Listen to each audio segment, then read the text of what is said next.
Bayangkan sebuah wilayah kecil di ujung barat Nusantara, yang selama lebih dari 30 tahun membuat penjajah Belanda frustasi, kehilangan ribuan tentaranya, bahkan hampir bangkrut secara ekonomi. Inilah kisah perlawanan rakyat Aceh, bukan hanya perang biasa, tapi perjuangan gerilya yang legendaris, hingga membuat Belanda menyebutnya sebagai perang tanpa ujung.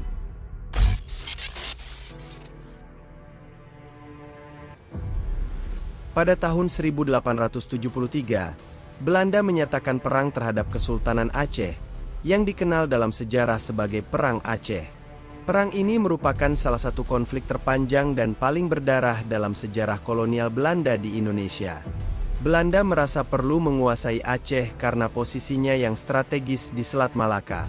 Pada saat itu, Belanda khawatir Aceh menjalin hubungan diplomatik dengan Amerika Serikat dan negara-negara lainnya, yang bisa mengganggu dominasi Belanda di wilayah Sumatera. Dengan dalih Perjanjian Sumatera 1871 dengan Inggris, yang memberi Belanda kebebasan bergerak di Aceh, Belanda mulai menyiapkan serangan. 26 Maret 1873, Belanda secara resmi menyatakan perang terhadap Kesultanan Aceh. Ekspedisi militer pertama, 1873 di Belanda mengalami kekalahan besar, dan jenderal mereka, Mayor Jenderal Johan Kohler, tewas. Perang berlanjut hingga awal abad ke-20 dan berlangsung dalam beberapa fase, dengan perlawanan sengit dari rakyat Aceh. Tokoh-tokoh penting: Teku Umar, Kat Nyak Dien, Tengku Cik Ditiro. Mereka adalah tokoh-tokoh perjuangan rakyat Aceh yang terkenal karena perlawanan gigih terhadap Belanda. Perang Aceh akhirnya melemah seiring dengan taktik Belanda yang lebih sistematis, termasuk penerapan taktik bumi hangus dan penggunaan tokoh lokal untuk mengadu domba pihak Aceh. Alasan resminya, Aceh menjalin hubungan diplomatik dengan Amerika dan Turki Utsmani.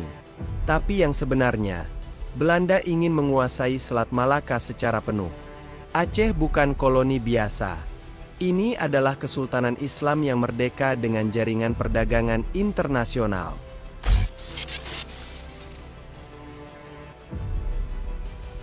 Di awal perang, Belanda mengira akan menang mudah. Mereka mengirim 3.000 tentara.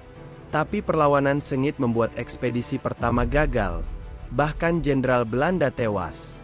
Rakyat Aceh, dipimpin oleh tokoh-tokoh seperti Teku Umar, Kat Nyak Dien, dan Teungku Cik Ditiro, menggunakan taktik gerilya, menyerang mendadak, sabotase logistik, dan menolak perang terbuka.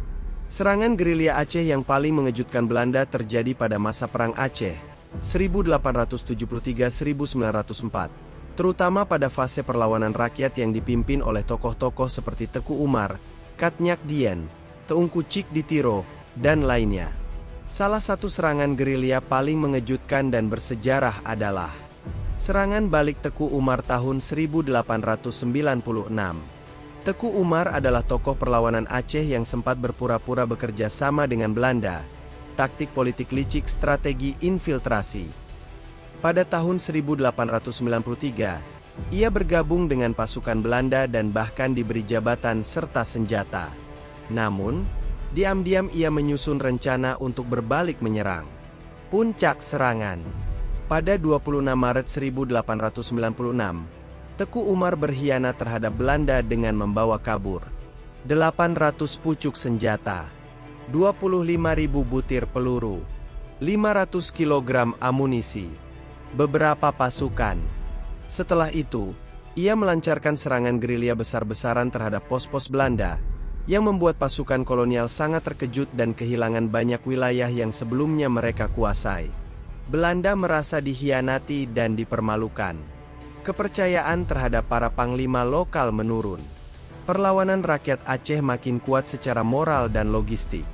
Serangan ini dianggap salah satu taktik gerilya paling mengejutkan karena dilakukan dengan strategi infiltrasi yang cerdas dan hasilnya merusak struktur kekuasaan Belanda secara signifikan.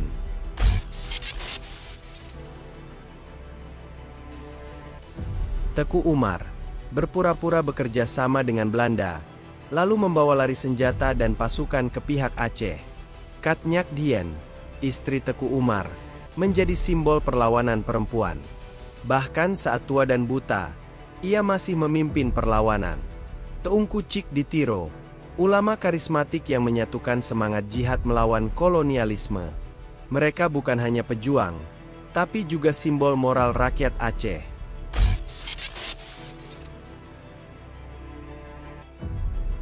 Belanda menyadari perang fisik tidak cukup.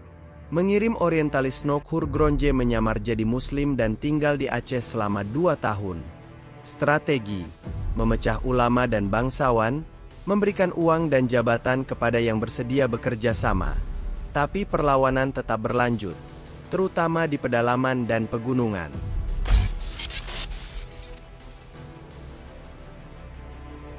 Tahun 1904 dianggap sebagai akhir resmi Perang Aceh oleh Belanda. Tapi perlawanan kecil-kecilan masih terus terjadi hingga 1910-an. Perang Aceh menjadi perang kolonial terpanjang yang pernah dilancarkan Belanda. Lebih dari 100.000 rakyat Aceh gugur, tapi semangatnya tak pernah mati. Hingga kini, semangat perjuangan itu masih hidup dalam identitas budaya Aceh dan sejarah kemerdekaan Indonesia. Perlawanan Aceh bukan sekadar perang fisik. Ia adalah simbol perlawanan terhadap penindasan dan penjajahan. Jika kamu merasa kisah ini patut dikenal lebih luas, klik like dan share video ini. Dan jangan lupa, subscribe untuk kisah-kisah sejarah Nusantara yang menggetarkan hati.